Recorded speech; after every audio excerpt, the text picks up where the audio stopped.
चलें जी, आज की क्लास स्टार्ट करते हैं। तो आज की क्लास में हम देखने जा रहे हैं जनाब कंडीशनल स्टेटमेंट्स को। कल हमने ऑपरेटर्स देखे थे, उसके ऊपर मज़ीद अभी कंडीशनल स्टेटमेंट्स में हमारी डिस्कशन होगी तो वो मज़ीद क्लियर हो जाएंगे।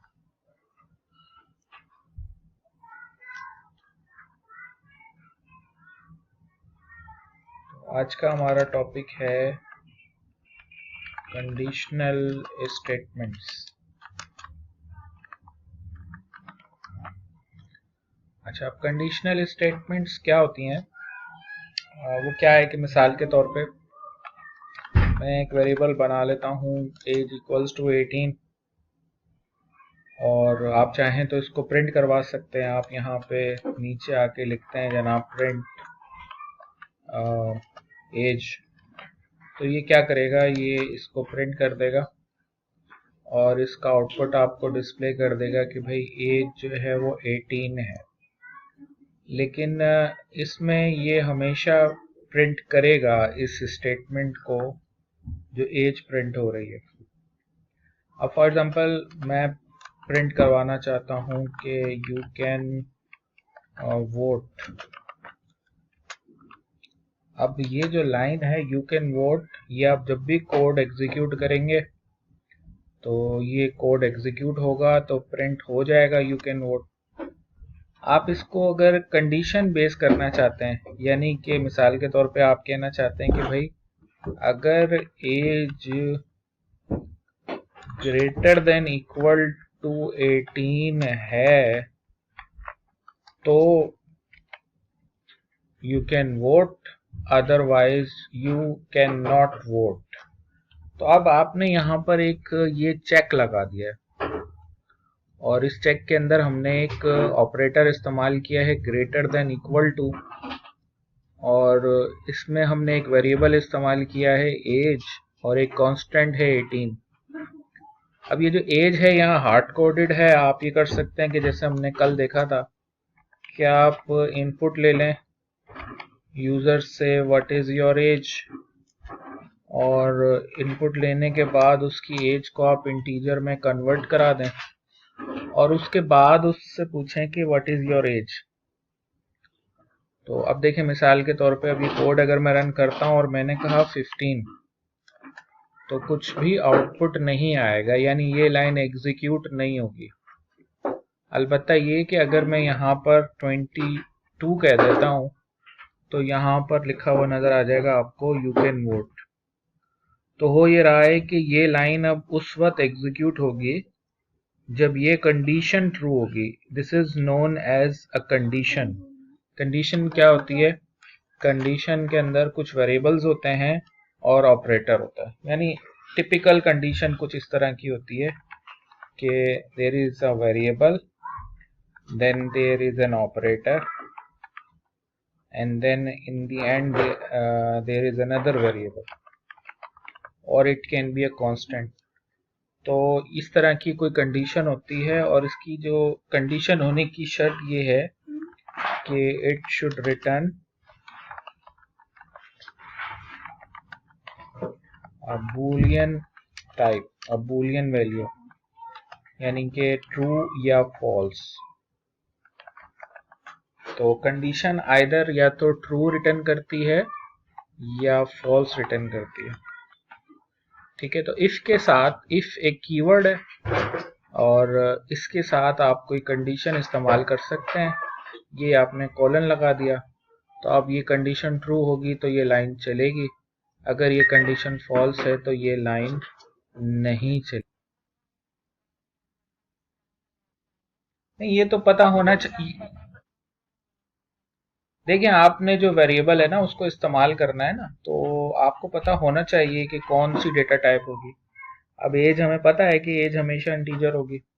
अगर कोई और कंडीशन होती और उसके हिसाब से हमें पहले से पता होना चाहिए कि ये किस किस्म का डेटा होगा, तो उसमें हम कन्वर्ट कर लेंगे।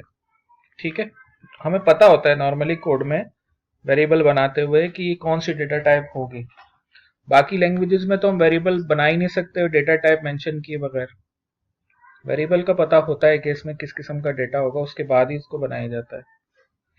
चलें एक और एग्जांपल लेते हैं। मिसाल के तौर पे मैं यहाँ पर जो है एक वेरिएबल बना रहा हूँ, NUM नंबर शॉर्ट फॉर्म में लिखा हुआ है। और मैं करता यही हूँ कि यूज़र से एक नंबर इनपुट ले रहा हूँ मैं, इनपुट, और फिर उसके अंदर मैं कह देता हूँ एंटर एनी नंबर। सही है। अब जो भी वैल्यू इनपुट होगी वो इस नम नामी वेरिएबल में आ जाएगी। देखिए मैं यहाँ पर इफ लिख रहा हूँ और इफ के आगे मैंने लिखा if number is greater than 0। Number क्या है? ग्रेटर देन 0 है। तो प्रिंट कर दो, क्या प्रिंट कर दो कि जनाब नंबर इज पॉजिटिव। अच्छा, अब इसमें एक चीज का ख्याल रखना होता है कि जब हम इफ की स्टेटमेंट इस्तेमाल करते हैं तो नीचे वाली जो लाइन जो कि इफ का पार्ट होती है वो थोड़ा सा यहाँ स्पेस होना चाहिए। ये दो जो डॉट्स नजर आ रहे हैं ना आपको, ये यहाँ होने लाजमी है। जब बाकी लैंग्वेजेस में करली ब्रैकेट्स होते हैं वो पाइथन में नहीं होते। पाइथन में ये स्पेस बताता है इसको कि this is part of if. ठीक है। अच्छा, मिसाल के तौर पे अगर मैं एक और लाइन लिखूं, हाँ एल्स भी इस्तेमाल कर सकते हैं। अभी मैं जरा उसको बता रहा था। जी जी अभी करा रहा हूँ। अगर मैं मिसाल के तौर पे यहाँ पे अगर मैं लिखूं नंबर इज पॉजिटिव और फिर उसके बाद मैं एक सेकंड लाइन प्रिंट करवाता हूँ, तो अब ये सेकंड लाइन भी उसी वक्त प्रिंट होगी जब नंबर ग्रेटर देन 0 होगा, क्योंकि दोनों लाइनें इसका पार्ट है। मिसाल के तौर पे मैं 3 इंटर करता हूँ तो 3 इज ग्रेटर देन 0, तो लिहाजा आप देखेंगे कि ये दोनों लाइनें प्रिंट हो रही हैं। अच्छा, लेकिन अगर मैंने ये कर दिया कि इस लाइन को मैं पीछे ले गया, तो अब ये इफ का पार्ट नहीं रही है, बल्कि ये इफ के ब्लॉक से बाहर निकल गई है ये लाइन। लिहाजा अब आप कुछ भी इंटर कर दें, चाहे आप -2 इंटर करें, ये लाइन प्रिंट होगी। तो अब ये लाइन का इफ से कोई ताल्लुक नहीं रहा है। तो इसका थोड़ा सा हमें ध्यान रखना होता है जब हम कोड लिख रहे होते हैं। ठीक है। तो अभी मैंने क्या बताया कि अगर नंबर इज ग्रेटर देन 0 है तो हमने कह दिया भाई कि बेसिकली हमने कहा, क्या कहा? हमने कहा भाई कि if number is greater than 0 तो क्या करो कि प्रिंट कर दो नंबर इज पॉजिटिव। अच्छा, फिर हमने जो है वो नीचे एक और स्टेटमेंट एल्स करके ऐसे लिख दी। सही है। और इसमें हम कह देते हैं कि नंबर इज नेगेटिव। सही है। अच्छा, अब ये एल्स क्या होता है? एल्स इफ के साथ होता है, अकेला नहीं होता। इफ अकेला हो सकता है, एल्स की कंडीशन नहीं होती, बल्कि इसके अंदर इफ की कंडीशन रिवर्स में होती है, आप समझ लें। यानी जब इफ फॉल्स होगा तो एल्स चलता है। तो अब ये कुछ ये सिनेरियो हो जाएगा कि नंबर अगर पॉजिटिव होगा तो नंबर इज पॉजिटिव लिखा हुआ नजर आएगा, और अगर नंबर नेगेटिव होगा तो नंबर इज नेगेटिव लिखा हुआ नजर आएगा। आप इसको यूं समझ लें कि फॉर एग्जांपल आप किसी रोड पे जा रहे हैं और उस रोड पे जाते जाते अब दो रास्ते नजर आ रहे हैं आपको, एक लेफ्ट पे एक राइट पे। तो अब आप या तो लेफ्ट पे जा सकते हैं या राइट पे जा सकते हैं, दोनों में एक साथ नहीं जा सकते आप। तो अब ये कोड हमने कुछ इस किस्म का लिख दिया है कि या तो ये लाइन चलेगी या ये लाइन चलेगी, दोनों लाइनें कभी भी एक साथ एग्जीक्यूट नहीं होंगी अब। ठीक है।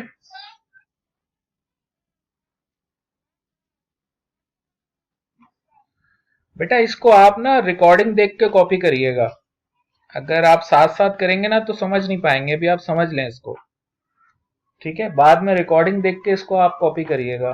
पूरा दिन है आपके पास। सही है।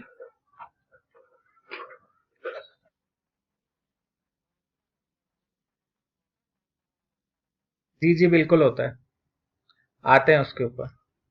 मैं एक हाँ बता रहा हूँ बता रहा हूँ। यानी अभी जो है वो बेसिकली अगर इफ जो है वो ट्रू कंडीशन ट्रू है तो इफ चलेगा, अगर इफ फॉल्स है तो एल्स चलेगा। लेकिन बाज वक्त ऐसा होता है कि भाई फॉर एग्जांपल यूजर ने जीरो एंटर कर दिया, तो अब जीरो जो है वो ना इफ है, ना पॉजिटिव है, ना नेगेटिव है। तो अब क्या करेंगे, तो हमारे पास एक ऑप्शन होता है which is L if, else if कह लें आप इसे। एल इफ ऐसी चीज होती है जिसमें आप कोई कंडीशन लगा सकते हैं, लेकिन एल इफ जो है वो सेपरेट इफ नहीं होता, बल्कि ये सिर्फ उसी वक्त चलता है जब इफ फॉल्स होता है। यानी देखें अब क्या कंडीशन हो गई, दो कंडीशन हो गई। पहली कंडीशन ये है कि नंबर अगर ग्रेटर देन जीरो है तो प्रिंट हो जाएगा नंबर इज पॉजिटिव। अच्छा, अगर नंबर जीरो के बराबर है तो प्रिंट हो जाएगा नंबर इज जीरो। और अगर ये दोनों कंडीशन फॉल्स हैं कि greater than zero and equal to zero दोनों फॉल्स हो जाएं, तो फिर एल्स के अंदर ये जाएगा और प्रिंट करेगा कि नंबर इज नेगेटिव। तो अब ये तीन रास्ते हो गए समझ लें आप, और इन तीनों रास्तों में से कोई एक रास्ता चलेगा। फॉर एग्जाम्पल मैं जीरो एंटर कर देता हूं तो ये कहेगा नंबर इज जीरो, और अगर मैं यहाँ पर 66 कर देता हूं तो ये कहेगा नंबर इज पॉजिटिव। अगर मैं कह देता हूं -9 तो ये कहेगा नंबर इज नेगेटिव। तो कोई भी नंबर जो है उसकी ये जो तीन पॉसिबिलिटीज हैं, उन तीन पॉसिबिलिटीज के हवाले से हमने ऐसे करके इफ, एल इफ और एल्स इस्तेमाल कर लिया। ठीक है, समझ में आ रही बात। अब जैसे ये ऊपर वाली एग्जांपल थी हमारी, हमने कहा था कि एज इज ग्रेटर देन 18, इसको हम थोड़ा सा मॉडिफाई कर लेते हैं, यहाँ पे भी एल्स लगा देते हैं और यहाँ पे कह देते हैं कि यू कैन नॉट वोट का इजाफा कर देते हैं। अब यानी ये कि अगर आपकी जो है वो एज 18 से ग्रेटर है तो यू कैन वोट, और otherwise you can not vote. सही है, जैसे अगर मैंने 13 लिख दिया तो लिखा हुआ आएगा यू कैन नॉट वोट। अलबत्ता यही कोड अगर मैं एग्जीक्यूट करता हूं और कोई मैंने दूसरी एज दे दी तो लिखा हुआ आ जाएगा यू कैन वोट। ठीक है, क्लियर है। इस देखें, चले एक और एग्जांपल कर लेते हैं। मिसाल के तौर पे मैं एक और एग्जांपल यहाँ पे कर रहा हूँ। अब क्या है कि हमने, हाँ मिसाल के तौर पे मैं जो है वो आपसे चले आपके मार्क्स इनपुट ले लेता हूँ। मैंने कहा कि भाई please enter your marks in any subject. For example मैंने कहा एंटर योर मार्क्स। ठीक है, किसी सब्जेक्ट में आप अपने मार्क्स एंटर कर दें, ये टोटल मार्क्स एंटर कर दें। ठीक है, एंटर योर टोटल मार्क्स। सही है, या एंटर योर परसेंटेज कर लें, चलें एंटर योर परसेंटेज। अच्छा, अब ये परसेंटेज जो हमने एंटर करवाई है, तो अब आप क्या करें कि जनाब चेक लगा दें यहाँ पे मुख्तलिफ। आपने कहा कि इसका नाम और परसेंटेज होना चाहिए।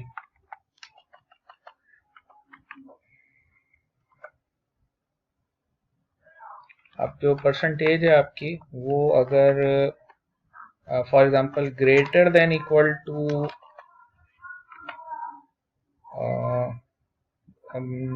क्या, हाँ आई थिंक 80 पर 80, नाइन्थ मैट्रिक में 80 पर A1 ग्रेड होता है।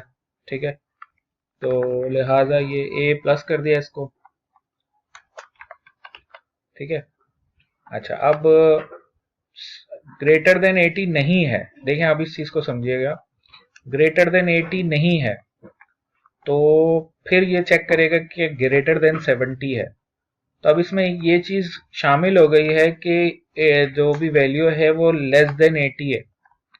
ठीक है, तो लेस देन 80 है और ग्रेटर देन इक्वल टू 70 है तो ग्रेड ए हो गया, और लेस देन 70 है और ग्रेटर देन 60 है तो ग्रेड बी हो गया। लेस देन 60 है और ग्रेटर देन 50 है तो ग्रेड सी हो गया भाई। अच्छा, अगर फॉर एग्जांपल जो परसेंटेज है वो ग्रेटर देन 40 है, लेस देन 50 है तो ग्रेड डी हो जाएगा, और अगर ये 40 से भी लेस है तो ये प्रिंट कर देगा कि भाई फेल, क्या आप फेल हो गए। तो अब ये जो कोड है ये बेस्ड ऑन योर परसेंटेज, मिसाल के तौर पे आप अगर 85 लिखेंगे तो ये कह देगा कि भाई ए प्लस ग्रेड है। अगर मैं यहाँ पर 75 लिखता हूँ तो ये कह देगा ए ग्रेड है। अगर मैं इस कोड को रन करता हूँ और मैं कह देता हूँ 25 परसेंटेज है तो ये कहेगा कि फेल है। ठीक है, तो लिहाजा इस तरह के चेक्स आप इसके अंदर इस्तेमाल कर सकते हैं। अगर आपको मल्टीपल कंडीशंस इस्तेमाल करनी है और इफ के साथ अगर आपने इस्तेमाल करनी है तो ये काम आप कर सकते हैं। ठीक है, मिसाल के तौर पे आप जो है वो किसी से जो है वो पूछ रहे हैं कि वो एग्जांपल ले लेते हैं कि भाई क्या पूछें, हम जो है वो यूजर से एक नंबर पूछते हैं। हमने कहा कि इंट, और उसके अंदर हमने कह दिया इनपुट एंटर एनी नंबर। ठीक है, अच्छा अब ये एग्जांपल इसने चले खुद ही लिख दी। ये मॉडलेस ऑपरेटर होता है। मॉडलेस ऑपरेटर का काम ये होता है, ये रिमाइंडर रिटर्न करता है। यानी मिसाल के तौर पे अगर मैं इसको आपको समझाऊं तो ये कुछ इस किस्म का सिनेरियो है कि मिसाल के तौर पे अगर 4 है मेरे पास एक नंबर, तो 4 को अगर मैं डिवाइड करता हूं 2 से तो क्या रिजल्ट आएगा भाई? हाँ, लेकिन रिमाइंडर 0 आएगा। समझ में आ रही मेरी बात? तो ये तो डिवीजन होती है ना। रिमाइंडर क्या होता है कि भाई ये जो है ना, मिसाल के तौर पे आप इसको ऐसे समझ लें कि ये आपका डिवाइड करने का तरीका, कि भाई ये आपने 4 लिखा, या आपने यहाँ पे 2 लिखा, फिर 2 को टेबल आपने पढ़ा तो आपने कहा 2 2 4, तो ये भाई 4 आ गया। ठीक है, और ये नीचे जो है वो 0 बच गया। तो दिस 0 इज बेसिकली रिमाइंडर। ये जो 0 है ये रिटर्न करता है ये ऑपरेटर। तो अगर मैं 4 मॉड 2 करूंगा तो ये 0 रिटर्न करेगा, लेकिन अगर मैं 3 मॉड 2 करूंगा यानी 4 की जगह 3 होगा तो रिमाइंडर 1 होगा। ठीक है, तो लिहाजा ये चीज जो है वो हमें बताती है मॉड ऑपरेटर ये काम करता है। तो अब अगर कोई भी इवन नंबर होगा तो उसका 2 से रिमाइंडर 0 आएगा, और अगर ऑड नंबर होगा तो उसका 2 से रिमाइंडर 0 नहीं आएगा। तो लिहाजा अगर आप कोई भी नंबर एंटर करेंगे यहाँ पर, मिसाल के तौर पे आपने 55 एंटर कर दिया तो ये बता देगा ये ऑड है क्योंकि रिमाइंडर 1 है। और अगर आपने जो है वो 56 कर दिया तो ये बता देगा कि इट्स एन इवन नंबर क्योंकि इसमें जो है वो रिमाइंडर 0 है। चलें, अब ये तो इफ एल्स की बात हो गई। अब सवाल ये है कि अगर मैं यहाँ पर एक एल्स का और इजाफा कर दूं तो क्या होगा? तो फौरन ही एरर आ जाएगा। एरर क्यों आ जाएगा? क्योंकि एक इफ के साथ एक ही एल्स इस्तेमाल होता है। ठीक हो गया? और एल्स में कंडीशन नहीं होती कोई। अलबत्ता मल्टीपल एल इफ आप इस्तेमाल कर सकते हैं, लेकिन यहां पे भी एरर आ जाएगा। एरर इसलिए आ जाएगा क्योंकि जो एल इफ है वो अगर है तो इफ और एल्स के दरमियान होगा, एंड में नहीं होगा, ना शुरू में होगा। शुरू में इफ होगा, आखिर में एल्स होगा, बीच में जितने एलिफ आप चाहें इस्तेमाल कर सकते हैं। अच्छा, अगर मैं एक और इफ इस्तेमाल कर लूं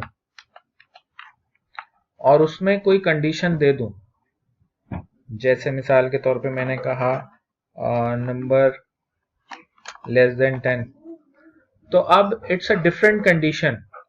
इस कंडीशन का ऊपर वाली कंडीशन से कोई ताल्लुक नहीं है। मेरी बात समझ में आ रही है? ठीक है, क्लियर है?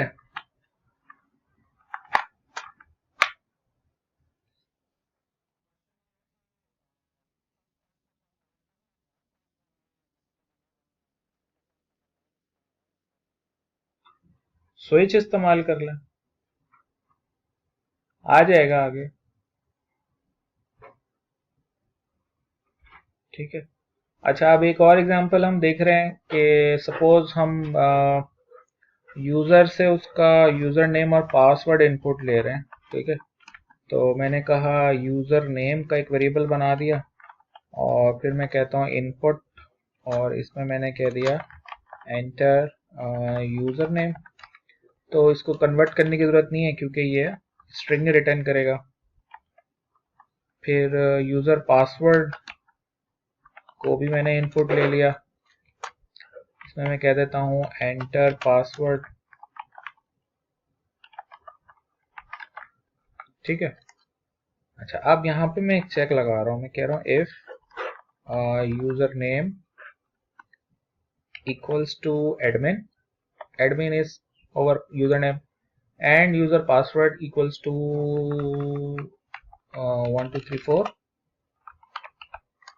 तो क्या कहेंगे भाई, हम कह देंगे कि एक्सेस ग्रांटेड, और यहाँ पे हमने कह दिया जनाब इनवैलिड क्रीडेंशियल्स।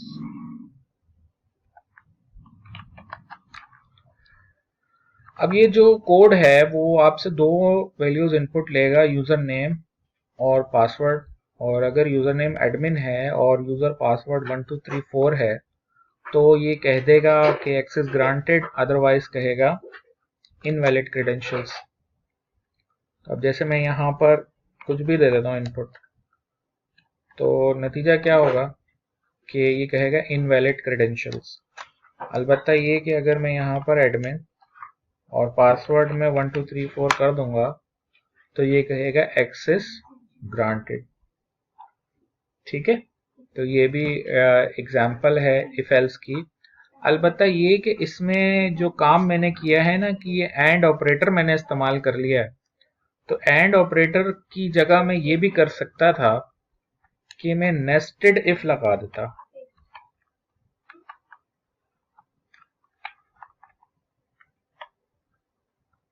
इस तरीके से, यानी अब ये नेस्टेड इफ का मतलब ये है कि इफ के अंदर इफ। ये क्या है कि अब ये वाली कंडीशन चेक ही उस वक्त होगी जब यूजर नेम एडमिन होगा, तो फिर वो चेक करेगा कि यूजर नेम यूजर पासवर्ड 1234। अगर यूजर नेम एडमिन ही नहीं है तो वो फौरन ही जाके इनवैलिड क्रेडेंशियल्स लिख देगा। ये लिख दें या ये लिख दें, बात एक ही है।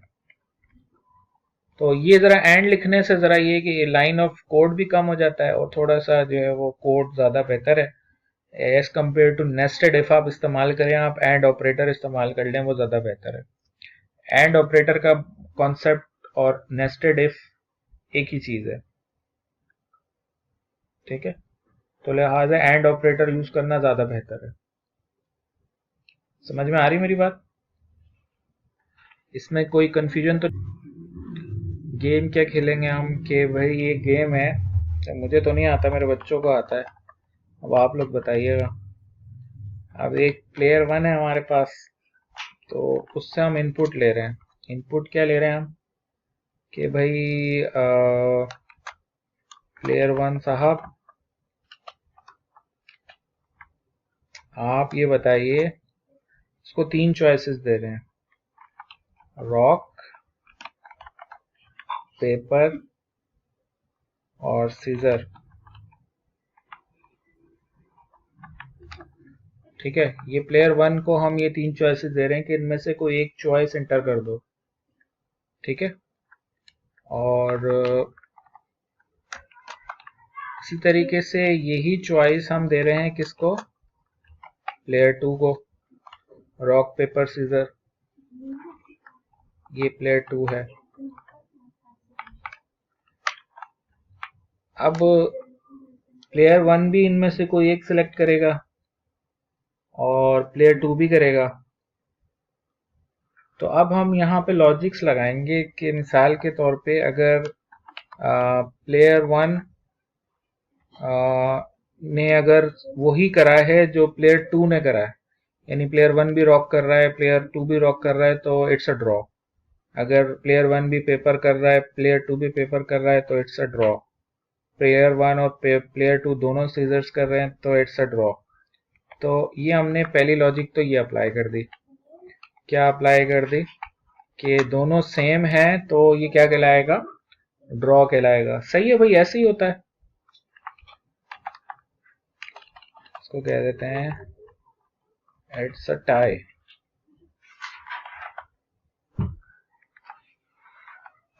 हाँ भाई, ऐसे ही होता है। अच्छा, अब अगर ये टाई नहीं है जी, अगर ये टाई नहीं है तो अब डिफरेंट कंडीशंस हो सकती हैं। पहली कंडीशन तो ये है कि टाई नहीं है और ये जो हमारा प्लेयर वन है, प्लेयर वन, इसके पास तो है रॉक। सही है, इसने तो रॉक किया है। एंड प्लेयर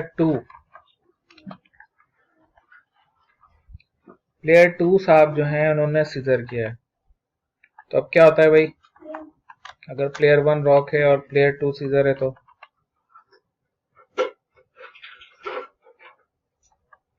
हाँ भाई बताओ, जेनजेड तुम लोग बताओ। प्लेयर वन ने रॉक किया है और प्लेयर टू ने सीजर किया है, तो प्लेयर वन जीतता है या प्लेयर टू जीतता है?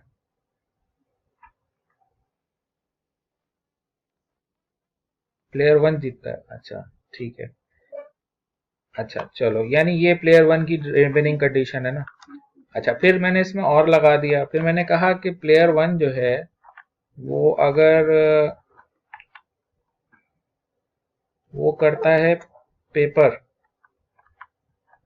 दूसरी पॉसिबिलिटी ये है, और प्लेयर टू जो है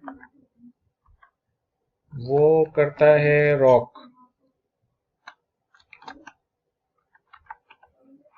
तो इसमें भी आई थिंक प्लेयर वन जीतेगा।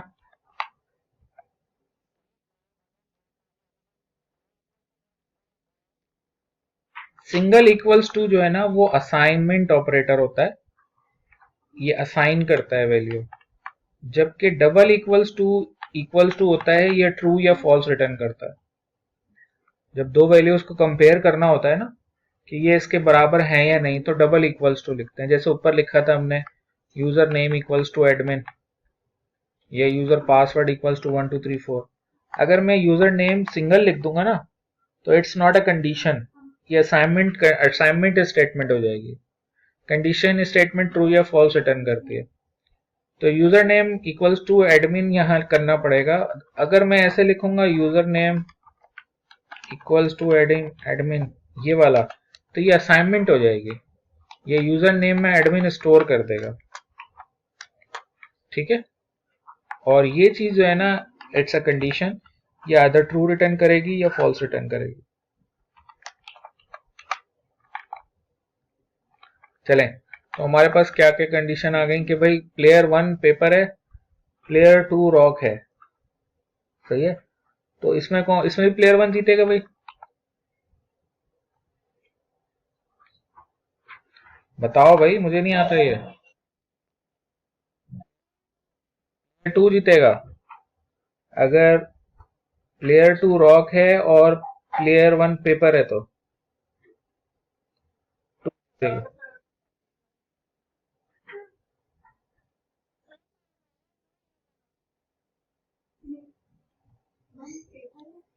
भाई ये एआई तो आपसे इख्तलाफ कर रही है। एआई तो कह रही है कि अगर प्लेयर वन और पेपर है और प्लेयर टू रॉक है तो प्लेयर वन जीतेगा।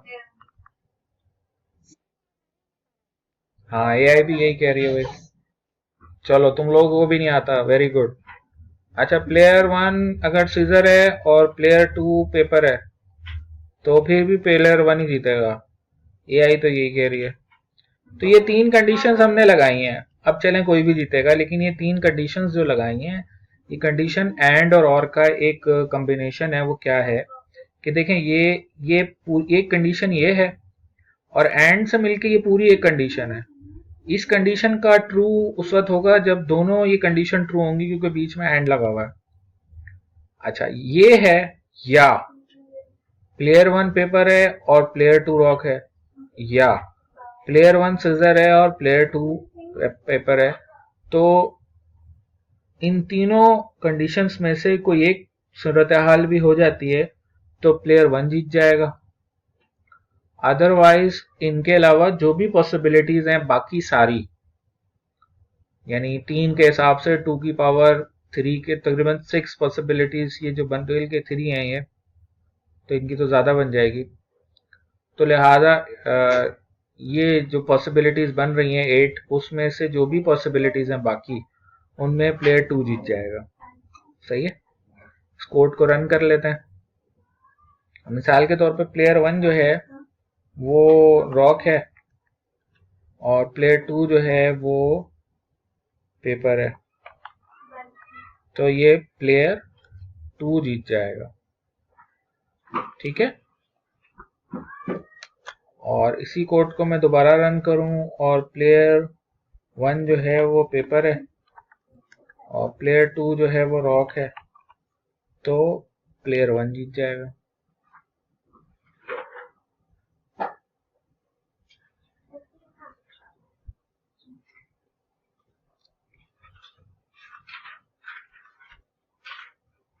ठीक है भाई। तो बहरहाल ये जीतता कोई भी है हारता कोई भी है, इससे हमें कंसर्न नहीं है। हमारा जो कंसर्न है वो किससे है?